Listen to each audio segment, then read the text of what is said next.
What's going on, guys? Welcome back to the channel. If this is your first time here and you haven't subscribed yet, then please do that. And don't forget to turn on the notifications to be notified when I upload a new video. And guys, I've gotten a lot of emails over the last couple of weeks from people asking about recommendations on long-term prepper food storage. It seems that a lot of people is just now starting to realize that there's a great need to stock up on food right now. No doubt they're realizing that they should have done this several years ago and been ready right now and not be having to actually worry about going and stocking up. But nonetheless, I've got a lot of emails, probably 15 or 20 emails in the last couple of weeks asking about food storage and my recommendations on what to store and where to get that food storage at. Okay guys, one of the first places that you should look when it comes to stocking up on food storage is of course your local supermarket or grocery store. Right now there's still food to be bought. I don't know how much longer it's going to be the case, but right now you can still yet find food at your local supermarket, and that's the first place that you should actually go look and buy food at. But then the big question becomes, what foods should you actually buy to stock up on?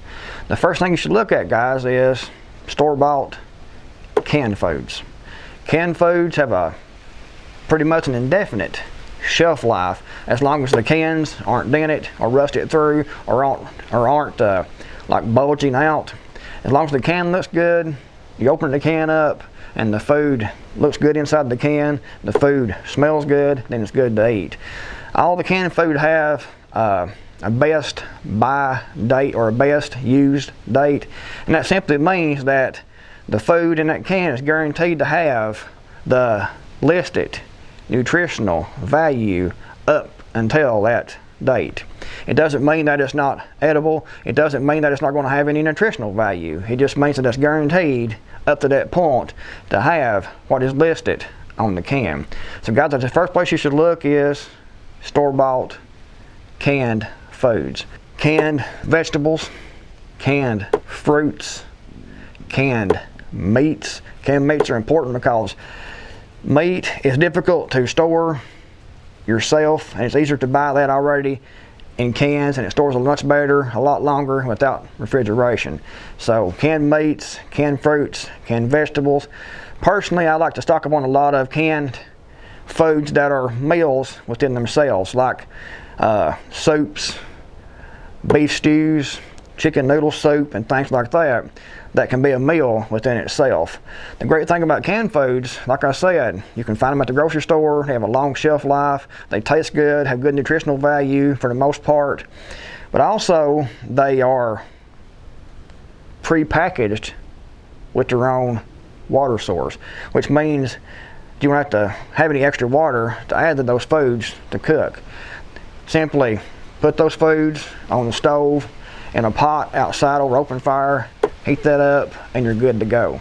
Also, at the supermarket, look for foods like dried pinto beans. The bad thing about dried pinto beans is that they take a long time to cook. Of course, you can pre-soak those pinto beans to cut down on the cooking time. You can actually grind those up with a grain grinder, and it makes them quicker and easier to cook. But that's the main downside to dried pinto beans, is the long cooking time. But still yet, that's something to look. I store dried pinto beans. I store a lot of dried pinto beans actually, because here I can cook those outside. I can cook those fairly quickly with some of the methods I talked about a minute ago, like pre-soaking and grinding those up and cooking those like that. Another thing you should look at is rice. White rice stores better, but brown rice has more nutritional value, so it's kind of a toss-up on what you want, longer storage or more nutritional value.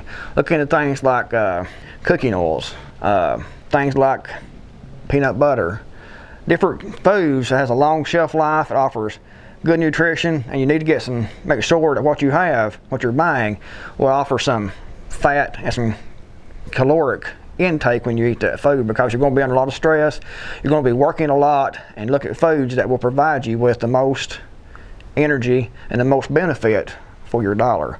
But canned foods are the top priority when it comes to stockpiling for long-term survival. The disadvantage is it takes longer to cook, and they don't come with their own water source like canned foods do. Okay guys, another option when it comes to long-term prepper food storage is to look at what the LDS church or the Mormons, their minimum requirements for food storage. I'm not a Mormon. I don't know a whole lot about the religion, but I do know that taught in their church to have at least a year's supply of food storage. And they keep this pretty much as basic as possible, meaning that they stockpile mainly wheat, honey, sugar, dried pinto beans, cooking oil, and powdered milk. Basic foods. The downside of those foods are that they require preparation. They require water. They require knowing how to actually cook those foods and prepare those foods into meals. You can take those basic foods and you can learn to prepare those, and you can live on just those basic foods. It's not going to be very appetizing. It's not going to be very exciting to eat those foods every day, but it can be done. Okay guys, another option when it comes to long-term prepper food storage is the prepackaged survival foods. You see those from people like My Patriot Pantry, Augustin Farms. Different companies produce ready-made food storage that is prepackaged for long-term storage. The downside of these foods are that they're expensive.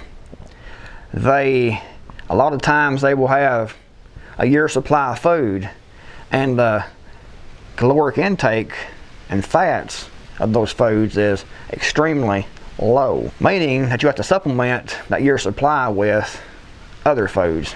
Think canned foods and fats from the supermarket. Cost and nutritional value are the two main downsides of those foods. On the plus side is they are lightweight. You can store a lot of food in a small area, like a closet, say. But I don't suggest that you try to rely on just those foods for your supply of food storage. For example, you don't want to just spend $7,000, $8,000, $10,000 per person for a year's supply of long-term prepper food storage that is packaged with these food storage companies. You don't want to just buy that and put that back and think that you are set to go, you're good with your food storage. You can do that if you want. If you had the money to do that, it's a quick way to get a head start, to get a jump on your food storage, but you will still yet need to add more foods to that, like canned foods, honey, sugar, peanut butter, fats. But guys, don't think that you can just do that and you're set. You'll need to learn how to prepare those foods. You need to supplement those foods with other foods from your local supermarket or grocery store. Okay guys, when it comes to my own personal food storage, I like a combination of all three. The foods from the local supermarket, grocery store, other foods like wheat, hard red winter wheat, dried pinto beans, salt, honey, sugar, powdered milk, plus a little bit of the prepackaged survival foods, because some foods are hard to store, so it's better to buy these foods prepackaged for long-term storage from the survival food company, because they have the facilities to package these properly for long-term storage. Think powdered milk, for example. You can do that on your own, but it's more difficult, and it's just as cheap and quicker to buy that from the long-term food storage, prepper food storage companies. Things like powdered milk, powdered cheese, powdered margarine that are packaged for long-term storage, you're best to get those from the food storage companies. Get what you need, concentrate on those few and a few others that are hard to store on your own, have a short storage life, but foods that you actually need to cook with. Focus on a few of those, but mainly focus your efforts on what you can buy at your local supermarket or grocery store. Your canned foods, your peanut butter, your pinto beans, your canned soups, your canned meats, your cooking oil, your pasta, concentrate on those. Add in some dried foods like hard red winter wheat, learn how to use those. Pretty much you want to have a combination of all three. You don't want to be stuck with just a whole bunch of one thing either. You want to mix it up and have a wide variety. Also concentrate on foods that you normally eat. Of course, most of you probably don't use hard red winter wheat that you have to grind up into a flour to use, but it's a good survival food. Long storage life, indefinite storage life actually, if it's kept dry. You need to learn how to use that. It's a great addition to your food storage. If you don't want to use that, then you can get by without doing that, but it's a good idea to add that into your food storage because it's cheap, long storage life, and you can prepare it quickly and easily once you learn how. But anyway guys, if you enjoyed the video, give it a thumbs up. If you haven't subscribed, be sure to subscribe and turn notifications on, be notified each time that I upload a new video. Also guys, if you haven't done so yet, go to Amazon.com and check out my books. There'll be a link down in the description box below. Thanks for watching guys. I'm Creekmore, I'm out of here. I'll see you guys in the next video, hopefully.